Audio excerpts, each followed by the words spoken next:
Alright guys, how you doing? It's been a while since I've done a video of any kind, so hello to any new followers and hello to everyone else. Always appreciate the support and I hope you're having a good start to the new year despite all this lockdown bullshit and this winter that we're having. We'll get there, folks. I needed to make this. Something happened to me literally an hour ago, and as soon as it happened I felt like I had to ride it out to then try and articulate to you guys how it made me feel and to warn you guys of this thing I'm going to explain to you. And it was a good exercise and a reminder for me that although I'm 6 years without a bet, you can never be too careful and never too cautious. Okay? So, I was online and I saw a post from someone who put a bet on a four accumulator, not even a four accumulator, a bet builder on the Man United Liverpool game. And the guy that posted it, he'd posted a screenshot of two of these four things coming in, and it was captioned with, "Why can't I cash out and play?" So he was ready to cash out his bet there. When I see things like this, I struggle because it doesn't make me feel like gambling, but I have morbid curiosity to what the bet is, and it's like a car accident. You know, I can't take my eyes off it. So when I do usually see these, I try and click away as quick as I can. Delete the post, delete the person, whoever it is. And I couldn't do it today for some reason, and I saw his bet.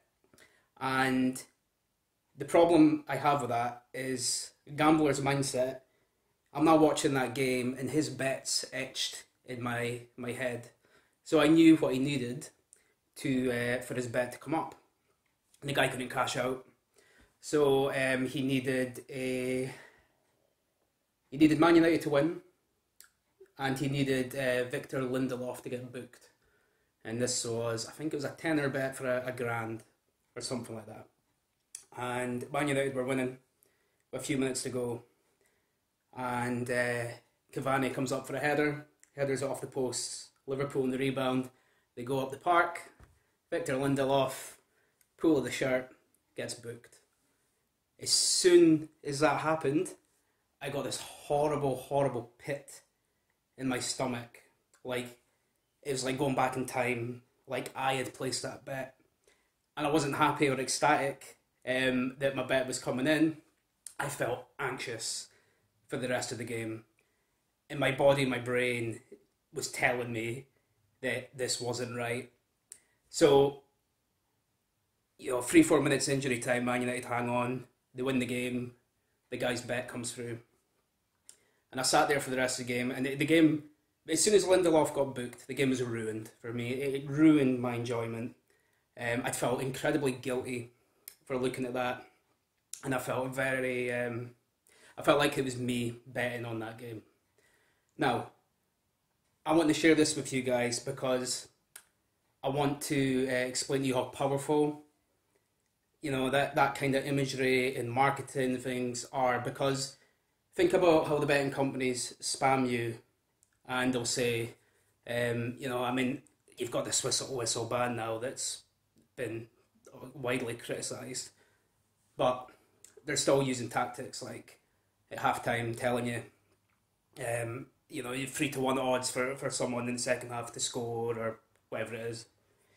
If you're an active gambler and you're seeing that kind of advertisement, and my mindset anyway, if I didn't put that bet on, so say just for argument's sake, it was like Lindelof to get booked in the second half, 3-1.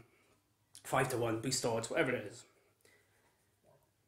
I would feel bad that came through and I didn't put money on, and I'd feel, shit, I should have put that bet on. But equally, I might have been enjoying a game without putting a bet on and then feel spurred and triggered to betting when I wasn't intending on betting. I'm 6 years without a bet. I see one image online. I still have to be aware that these messages, these ads, that kind of imagery, that kind of thing is powerful. And you might feel you've got your shit together, but it could go either way. That might bring you back to gambling. If that guy's bet lost, you'd be like, ah, shit, well, what a mug. What a stupid bet to put on. That guy's bet won, you're like, fuck. Ah, I could have had that bet on. It was interesting, the reaction that I had, because knowing that the guy had won the bet, I had zero happiness.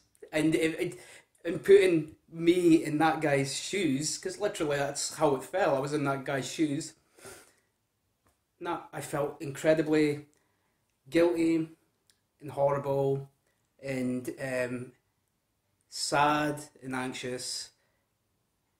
It's a football game that I was enjoying up until that point, and then ruined it for myself, because the person whose shoes I was in had the mindset of me when I was at my worst with gambling, not someone who's put on a random bet and won, and went, hey, happy days, and taking their money and checked out, and that's it till next weekend.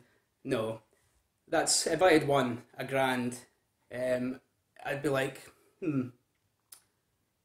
okay, when am I going to lose that winnings? What am I going to do with that money? Do I really want to win? Do I really want to have that feeling again? Because it gets to a point where you don't feel elated if you've won. You don't feel elated if you've lost. Not that you would. But my point is, you feel nothing. You feel a guttural drag, a pull, a depression, where it doesn't matter if you've won or lost. That pit in your stomach is the one constant. And that pit in your stomach is your head, your body telling you that it's not quite right, and you need to move on from that. So guys, just a lesson for me that I need to share with you guys. If you see any of that kind of thing online, don't look at it, don't engage with it. If it's a friend, I mean, I'm not expecting you to block your pal, but just be mindful. You can mute posts, you could clean up your social media feed, unsubscribe from betting companies, anything that marketing preferences, blocking software, ad blocks for your browsers. All these things will help. For anyone that's a struggling gambler and they see things like that from the betting companies day in and day out, 24 hours a day, on their phone, on their TV, on the side of a bus, on their high street, just imagine how they feel. And then you've got someone like me who's not had a bet for 6 years, see something like that, the guy wins a bet, and I'm instantly swept back to that mindset and feeling. It goes to reinforce how I feel about gambling. I'm not going back to that shit. But for a lot of people, that could be a trigger and and really set them back. So take what you will with that. A bit of a ramble, but I wanted to tell you guys about it. Take care, don't gamble, and if you do feel like gambling, get in contact with me, and if I can't help you, I'll signpost you to someone that can. Don't do this alone, guys. Plenty of people out there to support you. Take it easy.